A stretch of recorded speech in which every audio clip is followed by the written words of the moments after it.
छठी मैया का आशीर्वाद आपके पूरे परिवार पर सदैव बना रहे। छठी माता के लिए एक लाइक तो बनता है दोस्तों। छठ पूजा में छठी मैया को यह 3 चीज कभी मत चढ़ाना, भूल से भी ऐसी छठ पूजा कभी मत करना, इससे घोर पाप लगता है और व्रत टूट जाता है, छठी मैया हो जाती है क्रोधित। दोस्तों, साथ ही हमें इस वीडियो में आपको बताएंगे कि ऐसी कौन सी मिला है जिन्हें छठी मैया का व्रत कटी नहीं रखना चाहिए।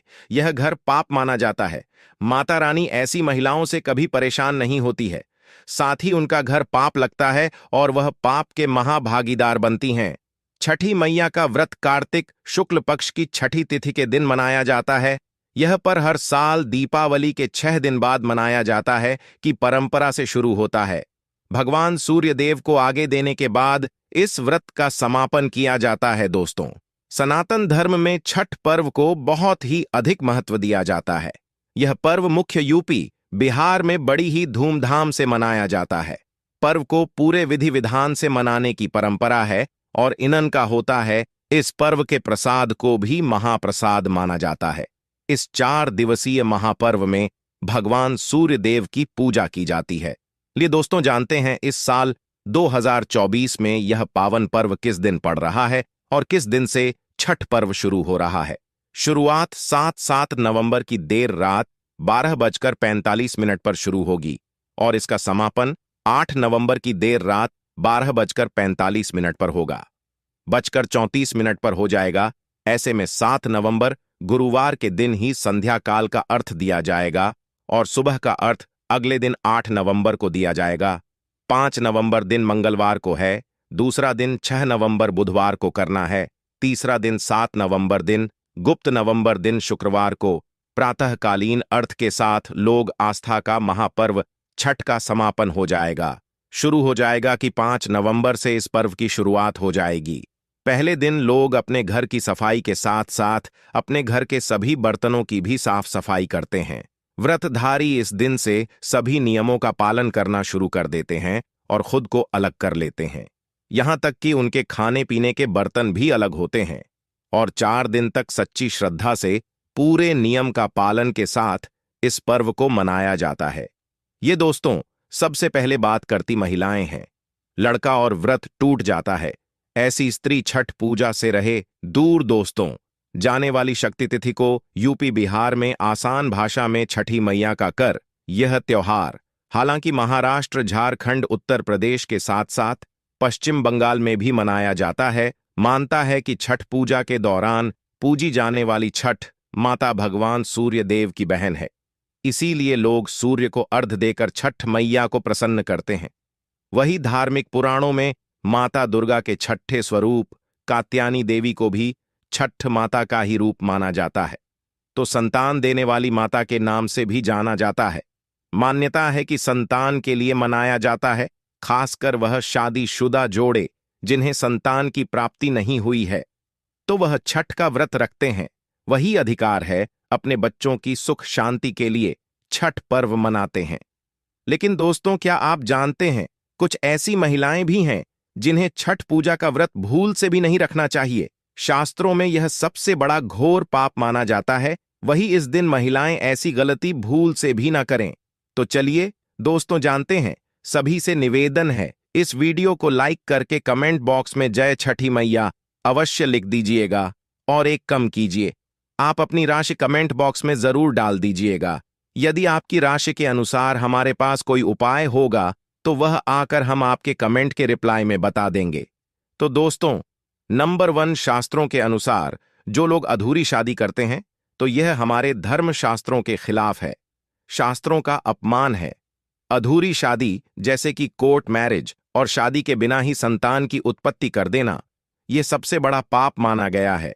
ऐसे में छठ पूजा का व्रत ऐसे लोगों को अपनी संतान के लिए कभी नहीं रखना चाहिए, क्योंकि पहली बार तो ऐसे लोगों ने हिंदू रीति रिवाज के अनुसार सपेरे नहीं लिए हैं और इसे शास्त्रों में धर्म के खिलाफ माना गया है। 7 फेरों का मतलब होता है आपने अग्निदेव का आशीर्वाद दिया, 33 कोटि देवी देवताओं का आशीर्वाद लिया है, अपने माता पिता परिवार का आशीर्वाद लिया, समाज को सम्मान दिया, मतलब अब आप पूज्य योग्य हैं, भगवान की सेवा का कोई भी व्रत आदि कर सकते हैं। नंबर 2, जिस पुरुष को हल्दी न लगी हो ऐसा विवाह भी अशुभ होता है। शादी में हल्दी अवश्य लगाना चाहिए, में आप शामिल हो सकते हैं। इसीलिए ऐसी स्त्री किसी भी धार्मिक कार्य में तभी सफल व शामिल हो सकती है जब वह अग्नि के साथ ऐसी शादी को ही शास्त्रों में सर्वश्रेष्ठ माना जाता है। ऐसे में अगर आपकी अधूरी शादी है तो आप छठी मैया की पूजा कभी ना करें और आपको पाप लग सकता है। दोस्तों, शास्त्रों के अनुसार इस व्रत को सच्चे मन से रखना चाहिए। अगर कोई महिला शौक में यानी पेमेंट से बिना सच्ची श्रद्धा के इस व्रत को रखती है तो उसके पति या संतान प्रकाश आ सकते हैं। सच्ची श्रद्धा के साथ छठ पूजा का व्रत रखना चाहिए, क्योंकि इस व्रत के सफल होने से संतान सुख की प्राप्ति होती है। संतान को कभी किसी पर नहीं आते। छठी मैया पूरे परिवार की रक्षा करती है। घर परिवार होता है। खुशहाल जो लोग छठ पूजा करते हैं उनके घर के आसपास सदैव घूमती रहती है, उनकी हर संकट में रक्षा करती है, उनकी संतानों की रक्षा करती है। जो महिलाएं बंद हैं उन्हें संतान सुख की प्राप्ति देती है। दोस्तों, छठ पूजा करने से करोड़ों गुना पुण्य फल की प्राप्ति होती है। परिवार में सुख समृद्धि धन की प्राप्ति होती है। सभी मनोवांछित इच्छाएं पूर्ण होती हैं। वही कुंवारी कन्याएं और पुरुष भी छठ पूजा कर सकते हैं। छठ पूजा का फल कई लाख गुना प्राप्त होता है। इससे व्यक्ति के सभी समस्त पाप नष्ट हो जाते हैं और सुख समृद्धि की प्राप्ति होती है। छठ पूजा का व्रत पूरा करने से स्वयं छठी मैया आपके परिवार की रक्षा करती है। किसी के साथ अगर किसी महिला या पुरुष का तलाक हो गया है तो वह भी छठ पर्व ना बनाएं, क्योंकि माता रानी तभी प्रसन्न होती है जब आप भी हो गई हैं, तो आप जोड़ से ही उनकी पूजा करें। लिए दोस्तों, अब बात करते हैं कि छठ मैया को ऐसी कौन सी 3 चीज हैं जो भूल से भी नहीं चढ़ाने चाहिए। यह चीज चढ़ाने से नंबर 1, जवाब, भगवान सूर्य को तांबे के लोटे का ही प्रयोग करें, लेकिन भूल से भी प्लास्टिक लोगे चांदी और स्टील के बर्तन से आगे नहीं देना चाहिए। इससे आपका व्रत टूट सकता है। नंबर 2, व्रत के दौरान घर में कभी भी मांसाहार भोजन न बनाएं और ना ही परिवार में किसी भी सदस्य को ऐसा भोजन खाना चाहिए। जो लोग इस दिन लहसुन प्याज का खाना बनाते हैं और कहते हैं तो उन्हें छठी मैया उल्टा बर्बाद कर देती है, कंगाल कर देती है। ऐसे लोगों को माता रानी श्राप देती है। तो आप भी लहसुन प्याज का इस्तेमाल न करें, यह सब इस दिन ना खाएं। साथ ही व्रत के दौरान घर में मदिरा धूम्रपान भी नहीं करना चाहिए। नंबर 3, छठी मैया का प्रसाद बहुत ही शुद्धता के साथ बनाया जाता है। उनका प्रसाद हमेशा ऐसे चूल्हे पर बनाएं जिसे ताजी लिखा गया हो। यदि प्रसाद गैस पर बना रहे हो तो गैस स्टोव को अच्छी तरह से धो लें। पहले से बने हुए चूल्हे पर कभी प्रसाद ना बनाएं, इसके लिए नया चूल्हा ही बनाएं। नंबर 4, सूर्य को अर्घ्य देने से पहले कभी भोजन ग्रहण न करें, ऐसे में घोर पाप लगेगा। नंबर 5, दोस्तों, अगर छठी मैया से मांगी गई मन्नत पूरी हो जाए तो आपको अपनी मन्नत पूरी होने की विशेष पूजा जरूर करनी चाहिए। धारण करने वालों को जमीन पर 4 दिन तक सोना चाहिए। और दोस्तों, कहा जाता है कि जो जमीन पर सोते हैं उनका व्रत सफलतापूर्वक पूरा होता है। और ऐसा माना जाता है कि अगर आप जमीन पर सो रहे हैं तो आप कोई फटी या फिर चटाई को बेचकर उसे पर सो सकते हैं। एकदम नीचे नहीं सोया जाता है। नंबर 7, जिस स्थान पर प्रसाद बन रहा हो वहां साधारण भोजन भी नहीं बनना चाहिए। इसके साथ ही उसे स्थान पर भोजन ग्रहण करना भी वर्जित है।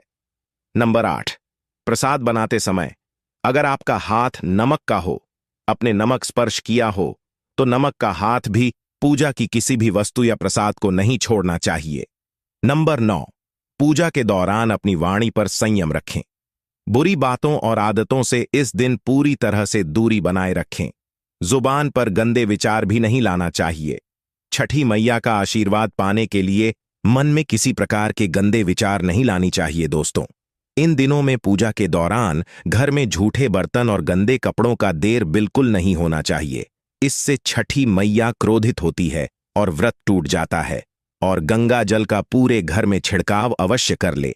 इसे पूरा घर पवित्र हो जाता है और छठी आशीर्वाद प्राप्त हो जाता है।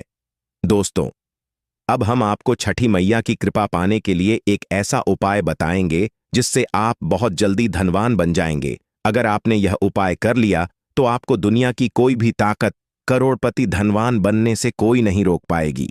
आपको उत्तम जीवन साथी, धन संपदा, सकारात्मक ऊर्जा प्राप्त करने से कोई नहीं रोक पाएगा। यह उपाय आप कहीं कॉफी पर लिखकर रख लें। यह उपाय आपके बहुत काम आएगा, तो इस उपाय को ध्यान से सुनिए, आपकी कायाकल्प हो जाएगी। यह उपाय छठ पूजा वाले दिन ही करना है। आइए जानते हैं इस उपाय के बारे में दोस्तों। यह उपाय करने के लिए आपको लेना है एक नमक का पैकेट। आप पिसा हुआ या दिल्ली वाला ले सकते हैं, और एक पानी की बोतल, और 1 रुपए की दक्षिण, तथा 100 ग्राम की सरसों के तेल की बोतल, और 50 ग्राम सूखी लाल मिर्च पाउडर, 500 ग्राम चावल और की दाल, 11 रुपये के बताशे। इन सभी 8 सामग्री को एकत्रित कर लें, किसी कपड़े में बांध लें या थैली में ले लें। सभी सामग्री को मिक्स मत करना, अलग अलग व्यक्ति को दान में दे देना। इस उपाय को करने के बाद आपकी सभी इच्छाएं पूरी ना हो तो आप मुझे बताना, आपका भाग्य बदल जाएगा। यदि आप व्यापारी हैं तो आपका व्यापार पहले से 2 गुनी तरक्की करेगा। यदि आप स्टूडेंट हैं तो आपका मन पढ़ाई में खूब लगेगा, सरकारी जॉब लगेगी, संतान की प्राप्ति होगी। घर में यदि कोई बीमार व्यक्ति है और घाट पर पड़ा है तो यह दान करें, वह तुरंत ठीक हो जाएगा। बहुत फर्क पड़ेगा दोस्तों। यह उपाय हम भी जरूर करते हैं। दोस्तों, आप जानते हैं छठ पूजा की जरूरी बातें का निर्जला व्रत का पर्व 4 दिन तक चलता है। नहाए खाए से इसकी शुरुआत होती है। करना के भोजन ग्रहण करने के बाद यह व्रत शुरू हो जाता है। उषा अर्थ देने के बाद ही इस व्रत का पारण किया जाता है कि आखिर छठ पूजा में किन देवी देवताओं की पूजा होती है। छठ पूजा के पर्व में सूर्यदेव, उनकी पत्नी उषा और प्रति की बहन छठी मैया की पूजा का विधान है। माना जाता है इस दौरान सूर्यदेव की उपासना करने से मान सम्मान और तरक्की मिलती है। दोस्तों, आप जानते हैं कि छठी मैया कौन है? तो धार्मिक शास्त्रों के अनुसार छठी मैया संतानों की रक्षा करने वाली देवी मानी जाती है। प्रकृति में अपने आप को 6 भागों में बनता है। इसमें अच्छा अंश सर्वश्रेष्ठ मंत्र देवी के रूप में जाना जाता है। छठ माता ब्रह्मा जी की मानस पुत्री है। छठ पूजा में डूबते सूर्य को अर्जुन क्यों देते हैं, लिए इसके बारे में जानते हैं दोस्तों। शास्त्रों में सूर्योदय के समय सूर्य देव की पूजा का विधान है, लेकिन छठ पूजा में अष्टधाम सूर्य यानी डूबते हुए सूर्य को भी जलापित किया जाता है। पर्व में पहले दिन डूबते और बाद में दूसरे दिन उगते हुए सूर्य को आगे देने का यही संदेश है कि जो डूबा है उसका उदय होना निश्चित है। इसलिए विपरीत परिस्थितियों से घबराने के बजाय धैर्यपूर्वक अपना कर्म करते हुए अपने अच्छे दिनों के आने का इंतजार करना चाहिए। कर्ण ने भी की थी। छठ पूजा के अनुसार सबसे पहले सूर्यपुत्र कर्ण ने सूर्य की पूजा कर छठ पर्व का आरंभ किया था। भगवान सूर्य के परम भक्त कारण प्रतिदिन कई घंटे तक कमर तक पानी में खड़े होकर उन्हें आगे देते थे। सूर्य की कृपा से ही वह महान योद्धा बने। आज पर्व में आजा देने की परंपरा चली आ रही है। इससे वंश वृद्धि का वरदान मिलता है। उगते सूर्य को आगे देकर व्रत संपन्न होता है। दोस्तों, अब बात करते हैं छठ पूजा में व्रत पारण कैसे किया जाता है।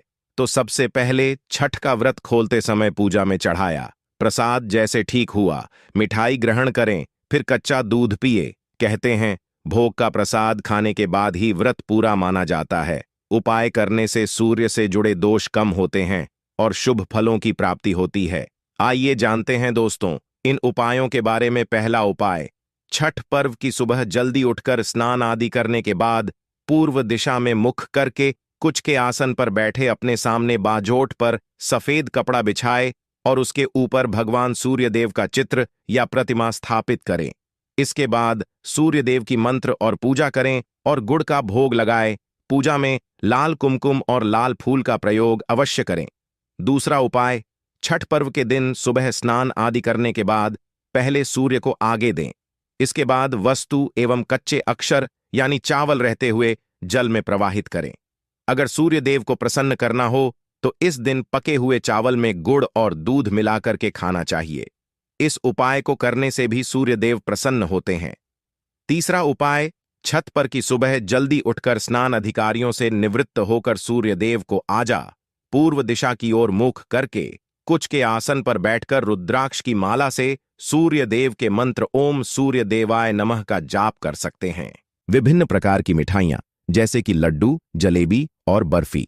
आप लड्डू हो, मैं बेसन के लड्डू ले सकते हैं या काफी ज्यादा शुभ माना जाता है। नंबर 3, फूल। विभिन्न प्रकार के फूल जैसे कि गुलाब, कमल और तुलसी और चमेली का फूल भी आप चढ़ा सकते हैं। और दोस्तों, जो आजकल सबके घर बारहमासी पौधा होता है, आप उसे पुष्प के भी फूल छठी मैया को चढ़ा सकते हैं। नंबर 4, दही। दही का भोग लगाना भी शुभ माना जाता है। ऐसा कहा जाता है कि दही का भोग लगाने से छठी मैया प्रसन्न होती है। वह काफी ज्यादा इस व्रत में इसका महत्व बताया गया है, तो आप दही का वह अवश्य लगे। नंबर 5 का भोग लगाने से छठी मैया प्रसन्न होती है। जी का भोग लगाने से मैया रानी प्रसन्न तो होती ही है, साथ ही ऐसा करने से और भी अन्य जो भी देवी देवता हैं वह भी प्रसन्न होते हैं। तो आप छठी मैया को घी का वह जरूर। नंबर 6, दोस्तों, कहा जाता है कि पान का पत्ता हमारा जो हिंदू धर्म है उसमें काफी ज्यादा शुभ माना जाता है। कोई भी शुभ कार्य करने से पहले आप पान के छठी मैया को पान के पत्ता और सुपारी अर्पित करते हैं अपनी कामना को करते हुए, तो यह काफी ज्यादा शुभ माना जाता है। पान के पत्ते और सुपारी भी चढ़ाई जाती हैं। नंबर 7, अक्षत। चावल का अक्षत छठी मैया को चढ़ाया जाता है दोस्तों, और ऐसा भी कहा जाता है कि जो अक्षत चावल होते हैं किसी भी कार्य में बहुत ही ज्यादा शुभ माने जाते हैं। कोई भी आप शुभ काम कर रहे हैं या फिर आराम कर रहे हैं, किसी भी कार्य का शुभारंभ, तो उसमें अक्षत चावल का कार्य सबसे पहले आता है। तो आप छठी मैया को अक्षत चावल जरूर चढ़ाएं। और दोस्तों, जो चावल होते हैं वह टूटे हुए नहीं होना चाहिए, एकदम साफ सुथरी ही होना चाहिए। नंबर 8, नारियल। नारियल का भोग लगाना भी शुभ माना जाता है दोस्तों। ऐसा कहा जाता है कि जो नारियल होता है, जो सुख वाला नारियल होता है, जाता वाला नारियल, अगर आप उसकी भूख छठी मैया को लगाते हैं तो इससे माता रानी अत्यंत प्रसन्न होती हैं। ऐसा करने से माता रानी की असीम कृपा आपके ऊपर बनी रहती है। चलिए दोस्तों, तो अब आपको एक ऐसी कुछ चीज बता देता हूं जिन्हें छठी मैया को कतई नहीं चढ़ाना चाहिए। यह काफी ज्यादा अशुभ माना जाता है और घर पाप माना जाता है। इन चीजों को चढ़ाने से माता रानी क्रोधित होती है और व्रत के दौरान इन चीजों का सेवन भी नहीं करना चाहिए। नंबर 1, मांसाहारी भोजन। छठी मैया के पूजन में मांसाहारी भोजन नहीं चढ़ाया जाता है दोस्तों। ऐसा कहा जाता है कि छठी मैया को पूजन के दौरान मांसाहारी भोजन का सेवन ना ही व्रतधारी को करना चाहिए और ना ही माता रानी को अर्पित करना चाहिए। इससे माता रानी क्रोधित होती हैं और गुरु पाप लगता है। जो भी व्रत रखता है उनको। नंबर 2, शराब। शराब और अन्य नशीले पदार्थों का सेवन नहीं करना चाहिए। कई बार ऐसा होता है कि जो महिलाएं होती हैं उनके जो पति होते हैं शराब का सेवन कर लेते हैं, और ऐसा करने से भी माता रानी क्यों। नंबर 3, ऑनियन और लहसुन। इन दोनों को छठी मैया के भोग में नहीं चढ़ाया जाता है। यह मांसाहारी भोजन में आता है। यह काफी ज्यादा अशुभ माना जाता है। तो दोस्तों, माता रानी को ओनियन और लहसुन प्याज का सेवन नहीं करना चाहिए। जो भी व्रतधारी है उनको। नंबर 4, काले रंग की वस्तुएं। काले रंग की वस्तुएं जैसे कि काले फूल, काले कपड़े आदि नहीं चढ़ाए जाते हैं। नंबर 5, तामसिक वस्तुएं। तामसिक वस्तुएं जैसे कि मांस, मछली आदि नहीं चढ़ाए जाते हैं। यह ध्यान रखें कि छठी मैया के पूजन में शुद्धता और पवित्रता का ध्यान रखना आवश्यक है। चलिए दोस्तों, तो हम अब आपको यह भी बता देते हैं कि छठी मैया का व्रत किन औरतों को नहीं रखना चाहिए या अशुभ माना जाता है, और इससे माता रानी भी क्रोधित होती हैं। छठी मैया का व्रत सभी औरतों के लिए नहीं होता है। कुछ विशेष परिस्थितियों में औरतों को यह व्रत नहीं रखना चाहिए। नंबर 1, गर्भवती महिलाएं। गर्भवती महिलाओं को छठी मैया का व्रत नहीं रखना चाहिए, क्योंकि इसमें उपवास और जल में खड़े रहने की आवश्यकता होती है, जो गर्भस्थ शिशु के लिए हानिकारक हो सकता है। नंबर 2, मासिक धर्म वाली महिलाएं। मासिक धर्म वाली महिलाओं को छठी मैया का व्रत नहीं रखना चाहिए, क्योंकि इसमें शुद्धता और पवित्रता का ध्यान रखना आवश्यक होता है। इसलिए जो मासिक धर्म वाली महिलाएं होती हैं उन्हें छठी मैया का व्रत नहीं रखना चाहिए। नंबर 3, बीमार महिलाएं। बीमार महिलाओं को छठी मैया का व्रत नहीं रखना चाहिए, क्योंकि इसमें उपवास और जल में खड़े रहने की आवश्यकता होती है, जो उनकी सेहत के लिए हानिकारक हो सकता है। नंबर 4, शिशु को स्तनपान कराने वाली महिलाएं। शिशु को स्तनपान कराने वाली महिलाओं को छठी मैया का व्रत नहीं रखना चाहिए, क्योंकि इसमें उपवास और जल में खड़े रहने की आवश्यकता होती है, जो शिशु के लिए हानिकारक हो सकता है। नंबर 5, मानसिक रूप से कमजोर महिलाएं। मानसिक रूप से कमजोर महिलाओं को छठी मैया का व्रत नहीं रखना चाहिए, क्योंकि इसमें मानसिक तनाव और दबाव की आवश्यकता होती है, जो उनकी मानसिक सेहत के लिए हानिकारक हो सकता है। यह ध्यान रखें कि छठी मैया का व्रत रखने से पहले अपने डॉक्टर या पुजारी से परामर्श करना आवश्यक है। चलिए दोस्तों, अब मैं आपको आगे और जानकारी बता देता हूं। तो इस वीडियो में हम आपको यह भी बताएंगे कि जो छठी मैया होती है, उसके कुछ पारंपरिक गीत भी होते हैं जो छठी मैया के व्रत में गाए जाते हैं, जिसे महिलाएं बड़े ही धूमधाम से गाती हैं। तो चलिए उनके बारे में भी थोड़ा सा जान लेते हैं विस्तार पूर्वक। छठ पूजा के पारंपरिक गीत। कांच ही बांस के बहंगिया, बहंगी लचकत जाए। कांच ही बांस के बहंगिया, बहंगी लचकत जाए, बहंगी लचकत जाए। हमार सुगवा धनुष भैलन, सुगवा धनुष भैलन। असमनवा काहे डोले कांच ही